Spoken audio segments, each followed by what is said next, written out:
শিয়ারা বা অন্যান্য ভ্রষ্ট ফিরকারা তারা সবাই কি কাফের? মনে রাখবেন, বেদাতিরা দুই প্রকার। বেদাতিরা দুই প্রকার। এক প্রকার ৭২ ফেরকার বাইরে, আরেক ফরকার ৭২ ফেরকার ভিতরে। ৭২ ফেরকা কেন বলছি বলেন? রাসূলুল্লাহ সাল্লাল্লাহু আলাইহি ওয়াসাল্লাম হাদিস অনুসারে তিনি বলেছেন, আমার উম্মত ৭৩ ফেরকায় বিভক্ত হবে। আমার উম্মত ৭৩ ফেরকায় বিভক্ত হবে। এর অর্থ হচ্ছে যেগুলি ৭৩ ফেরকার বাইরে, এগুলি আমার উম্মত না, কিন্তু আমার দিকে সম্পৃক্ত হবে, ইসলামের কথা বলবে, আমরা মুসলিম এগুলি বলবে, কিন্তু এগুলো রাসূলের উম্মত না। তো রাসূল উম্মত ৭৩ ফেরকায় বিভক্ত হবে। এর মধ্যে এক ফেরকা হবে যারা জান্নাতি। হেরা কারা? মা আনা আলাইহি ওয়া আসহাবি, যা রাসূল এবং তার সাহাবীদের মত অনুসারে চলবে, তারা হচ্ছে জান্নাতে যাবে। তারা জাহান্নামে যাওয়ার কোনো ওয়াইদ, তার ধমক আসে নাই। এর বাইরে ৭২ ফেরকা জাহান্নামে যাওয়ার ধমক আসছে। তো ৭২ ফেরকা ওই সমস্ত লোক যাদের প্রকাশ্যভাবে যারা শিরকে লিপ্ত নাই, প্রকাশ্যভাবে যারা বড় কুফরিতে লিপ্ত নাই, প্রকাশ্যভাবে বড় মুনাফিকিতে লিপ্ত নাই, মানে বোঝা যায় এরকম মুনাফিকিতে লিপ্ত নাই, এই দলগুলো ৭২ ফেরকার ভিতরে, তবে চিরস্থায়ী জাহান্নামী না, জাহান্নামে যাবে, জ্বলবে।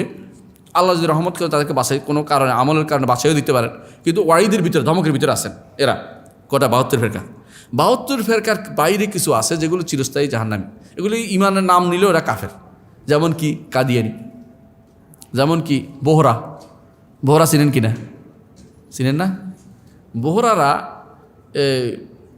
গুজরাটে থাকে, এদের একটা বিরাট অংশ থাকে দক্ষিণ আফ্রিকা। এরা হজ করতে যায়, যারা হজ করে দেখছেন, এখানে একটা টুপি পরে তারা, জরি লাগানো টুপি এর দূর পর্যন্ত, বাকিটা সাধারণ টুপি। ওনার টুপির মতো অনেকটা। তো এটার মতো, ওই যে ওনার ভাই, এই ভাই, হ্যাঁ আপনার টুপির মতো, কিন্তু এরকম টুপি পরে ওরা। ওদেরকে আমরা দেখলেই চিনি আর কি। ওরা আসলে ইমান থেকে বেরিয়ে গেছে বহুত আগেই। ওদের কাছে ওদের আল্লাহ হচ্ছে ওদের ইমাম, বুঝতে পারছেন তো? আর ইমানের কথা বলার দরকার নেই। তো কাদিয়ানিরা, বোহরারা, আরও আছে আগাখানিরা, এরা ইসলামের বাইরের লোক।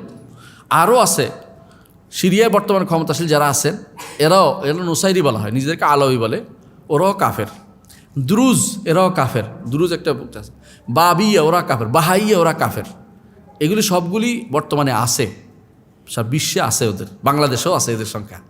নাম আমি চিনি, জায়গা মতো চিনি, প্রত্যেকের কোথায় কে থাকে, কিন্তু বলছি এরা কাফের, এরা ইমানদার নয়। অনুরূপভাবে শিয়াদের মধ্যে কিছু ফেরকা আছে কাফের, এরা সব বেশিরভাগই শিয়াদের সাথে সম্পৃক্ত। কাদিয়ানি ছাড়া বাকিগুলো সবগুলি শিয়াদের সাথে সম্পৃক্ত। কাদিয়ানরা তৈরি করছে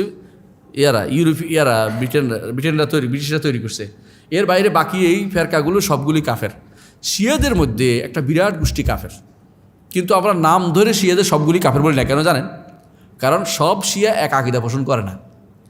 ও তাদের ব্যাপারে বলতে হবে, শিয়াদের ব্যাপারে, যে তাদের মধ্যে যারা কোরআনকে বিকৃত বলে, যারা সাহাবায়ে কেরামকে সম্পর্কে কাফের বলে, যারা রসুলের ব্যাপারে এই মন্তব্য করে, যারা হাদিস অস্বীকার করে, তারা কাফের, এভাবে বলতে হবে। বুঝতে পারছেন কথাটা? মানে ওদেরকে পাইকারিভাবে সব কাফের বলতে পারবেন না। এদের মধ্যে একটা গোষ্ঠী আছে, বেশ বিরাট গোষ্ঠী আছে, যারা তাদের কোরআনে বিশ্বাস করে, হাদিসে বিশ্বাস করে, তারা ওদের নেতাদের কথায় বিশ্বাস করে না। এখন আপনি যদি শিয়া হিসেবে নাম থাকার কারণে সব কাফের বলেন, তো ওদের উপরে পড়তেছে। আর আমাদের নিয়ম হচ্ছে এটা, কাউকে পাইকারিভাবে কাফের না বলা যতক্ষণ পর্যন্ত প্রমাণিত না হয় যে কুফরি কাজটা করে সরাসরি।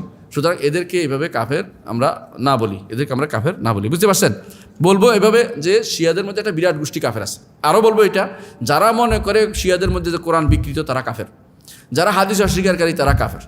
যারা সাহাবায়ে কেরামকে তাকফির করে, তারাও কাফের, তারা কোরআন বিরোধী।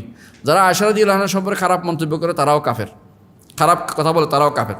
তাহলে আপনি এইভাবে বললে ওদের হয়ে যাবে, কথা তারা বলবে না, আর কোনোদিন মানুষের সামনে বলতে সাহস করবে না। কিন্তু আপনারা জানেন, বর্তমানে এই ফেসবুক নামক এই জল্লাদ, এই দাজ্জালের কারণে সারা বিশ্বে এই গালিগুলি ছড়াই পড়ছে। এরা এখন শুধুমাত্র সাহাবায়ে কেরামকে গালি দিচ্ছে, এবং তারা বিভিন্নভাবে কোরআন বিকৃতির কথা বলছে, যেগুলি আগে কোনোদিন বলতে সাহস করে নাই। ফেসবুকে একটা বলে দিল, কাকে বললো খবর নাই, মানুষ তো বলে দিচ্ছে, মিথ্যা কথা করে যাচ্ছে। এবং যখন আমি একবার লেবাননে গেলাম, তখন দেখলাম যে একটা বিরাট গোষ্ঠী সরাসরি কাফের বলতেছে, নাউজুবিল্লাহ। শিয়ারা ওখানে এত বেশি হিংস্র, যারা কাফের করতেছে। ওকে যারা আপনাদের দেখে তথাকথিত আপনারা খুব খুশি না, অমুক উল্লাহ, তমুক উল্লাহ, নাম বলতে চাচ্ছি না, বুঝছেন তো?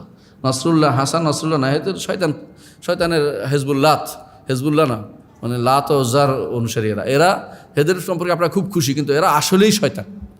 এরা সবচেয়ে ক্ষতি করে উম্মতে মুসলিমার জন্য। এরা গাদ্দা সরাতানিয়া, এরা হচ্ছে ক্যান্সার।